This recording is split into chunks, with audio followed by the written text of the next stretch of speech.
Kayo na magsabi kung pang malakasan to, di ba? Kita nyo naman ang video, kaya samahan ninyo ako at pupuntahan natin yan. Tara, let's go!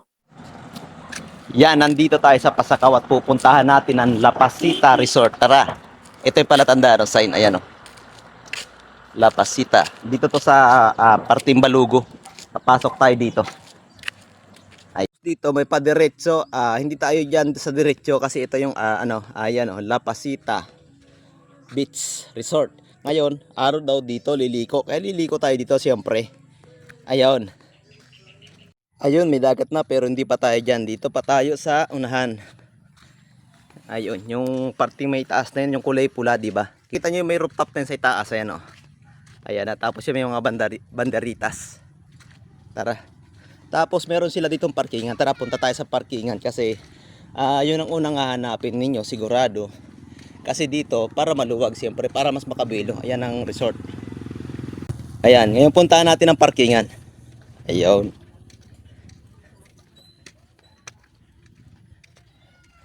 Dito yung parkingan. Ayan. Ayun ang sa akin doon sa yun, yung kulay blue. Ayun, maluwag yung parkingan nila hanggang doon sa dulo. Ayun. Dito yung parkingan. At pagpasok mo nga dito, bubungad sa'yo itong halaman na ito. Anong tawag ba dito? Ayan, kayo na lang magkilala niyan. Pero talaga pang malakasan dito. Ayan, at tumikot-ikot na nga ako at bago ko nag-video-video. Ayan. At ito ang napaka-importante. Ayan, kung gusto nyo mag-overnight, meron dito. Ayan, parang ewan ko kung magkano yung bayad.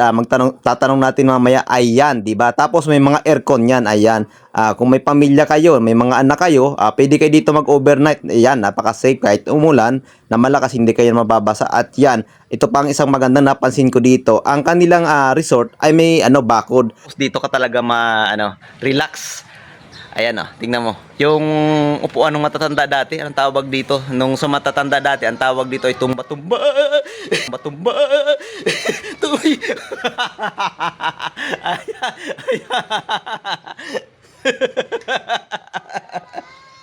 Ayan yung parang nagsisiso.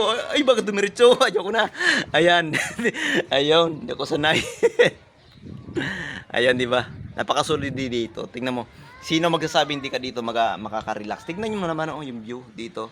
Kaya kung gusto mong makita ng harap-harapan yan, pasyalan nyo na lang tong La Pasita Resort para makita nyo yung view dito sa itaas ng kanilang rooftop. At yan nga, tingnan natin yung loob nito para naman ma-estimate ninyo kung kasya kayo dyan. Siyempre kung may anak kayo, yung pamilya ninyo, ayan. Saktong-sakto yata ito sa mag-asawa tapos may dalawang anak, ayan. Pero pinakasuwak dito kung dalawa lang kayo ng yung girlfriend o kaya syota o kaya alam mo na, di ba? Tapos may aircon dito, ayan. Talagang hindi lugi kayo sa pagpasok dito. Tapos, ang ganda ng pinto nila.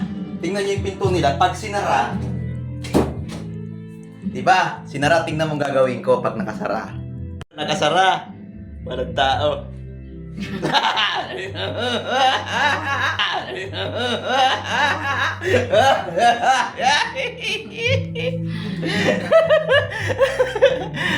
Tapos yan, tingnan mo si ma'am paglabas, nakatawa, naka-smile na.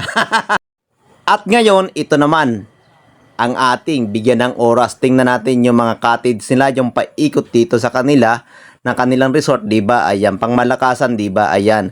Kung gusto nyo na makita ito, itong binibidyo kong ito, yung ganda ng view, ayan, kailangan nyo umakyat dito sa third floor ng kanilang building, sa kanilang rooftop, ayan.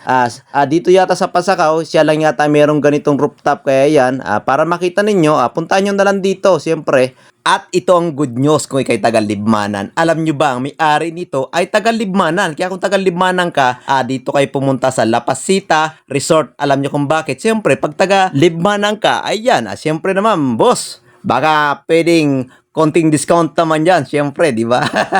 Ganon lang. Simple lang. Baka bigyan kayo ng konting discount, siyempre, taga-Libmanan, di ba? Alam nyo kasi sa dagat, minsan-minsan kasi, magandang maligo. Alam nyo kung bakit? Yung anak ko nung nakaraan, inuubo. Hindi natatanggal yung ubo, yung pinaligo ko sa dagat. Ayun, nawala. Pero hindi naman agad-agad nawala. Basta nawala kasi hindi ako dyan naniniwala dati. Pero nung sinubukan ko, totoo nga. Ayun. Wala naman mawawala kung maniniwala ka para maliligo sa dagat. Ayan, di ba? Kasi pagka fresh na water, kaya hindi pwedeng maghapon yung bata maligo kasi sinisipon, inuubo, ayun. Kaya minsan dinadala namin dito sa dagat ang aming anak. Kaya pag malakasan naman talaga dito, ayun kaya nga kasi hindi ako basta-basta nagbibideo ng mga paliguan kung hindi maganda. Ito talaga pinipili ko lang ang mga ginagawang kong content. Siyempre, para maganda yung aking content, maganda ang view. Para meron akong sasabihin na, wow! Yung para mapapawaw ka, wow na wow, di ba? Ganon. At yan, kung gusto mo pang makita ang aking mga susunod na mga vlog na katulad nito, ganito kagaganda, ayan, wag mong kalimutan, i-share itong video at mag-follow ka na rin para makita mo yung mga susunod kong pangmalupitan kong mga video. Ayan, thank you. At i-share mo na rin itong video, wag mong kalimutan ha. Thank you.